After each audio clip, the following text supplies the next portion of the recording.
Say hello, man. So today we will be talking, or I will be talking about street harassment, and one of my own personal experiences with street harassment, that ended pretty well. I think it ended in my favor, and that's why I would like to share it with you guys, because I hope that you guys can get something from this, and next time you're being street harassed, maybe pull a page from my book, right? Say hi, you're going back in your room.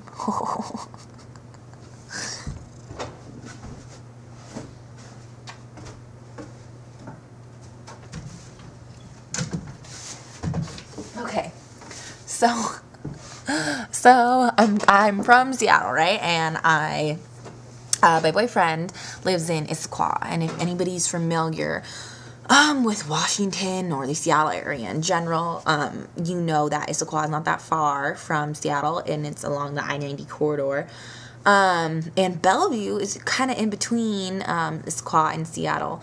So I'm taking a bus, because I don't have a fucking car, to Issaquah, and there's a lot of weird people on the bus. Like, I thought I was going to avoid a unsafe situation, because the Issaquah Transit Center, where my boyfriend was originally going to meet me, is very...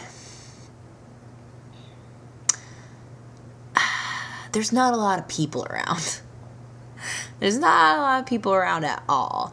And I didn't really want to be waiting there for him after dark, alone, at the Issaquah Transit Center. So I thought, oh, really smart, right? Stop in Bellevue, safest place in the greater Seattle area. So I'm at the Bellevue Transit Center, and I'm standing on this big stone pillar, so I can see up and down the street. Short people problems, right?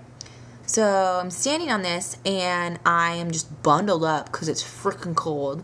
And I've got like a hat on and a scarf and I have like 3 shirts on and a jacket, tights and jeans and boots on. I'm bundled. You can't see anything. You can't see my ass.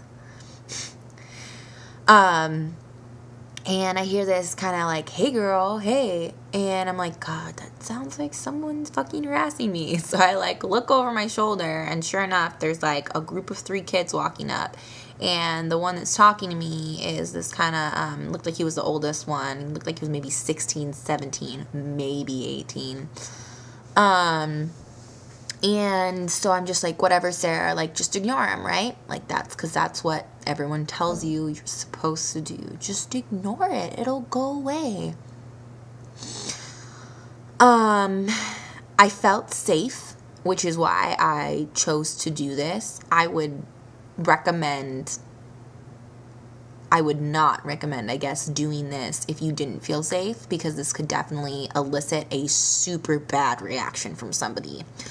I always carry mace, and I had my mace in my hand.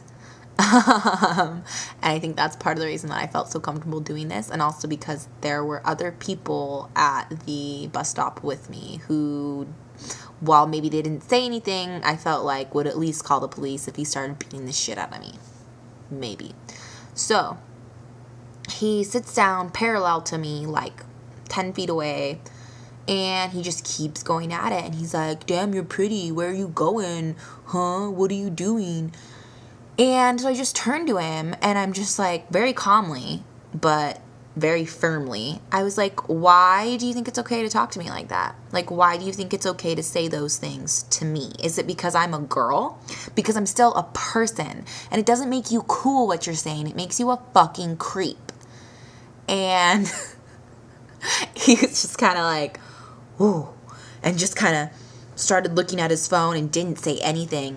And a couple people at the bus stop laughed. A couple boys that were standing together were kind of like, and it felt good. It felt like I, number one, shamed and embarrassed him for his shitty behavior that he shouldn't have been doing. And 2, I felt like I very calmly, so, Nobody can be like, oh, she's just overreacting. She's a woman. I very calmly let him know what he was doing was not okay and why. Which I feel like is extremely helpful, because I think a lot of the times men justify it to themselves as, oh, she was just a frigid bitch, oh, blah, blah, blah, she's just grumpy. No, what you're doing is disrespectful, and it is not okay. Your mama would be fucking sad if she saw you, I bet. And so, 3, I wanted him to think about it. Next time that he went to do that, next time he sees a girl whose butt he thinks looks nice or who has really beautiful hair, it's not okay. I want him to think, I want him to have that sour taste in the back of his mind that I've created and be like, oh, you know what? She might make me feel bad about what I'm doing. She might not react well, because she shouldn't, because you're a fucking asshole, because you shouldn't be harassing people and treating them like objects. So I'll probably add more to this later, but for now, that is all of the Sarassment I have for you.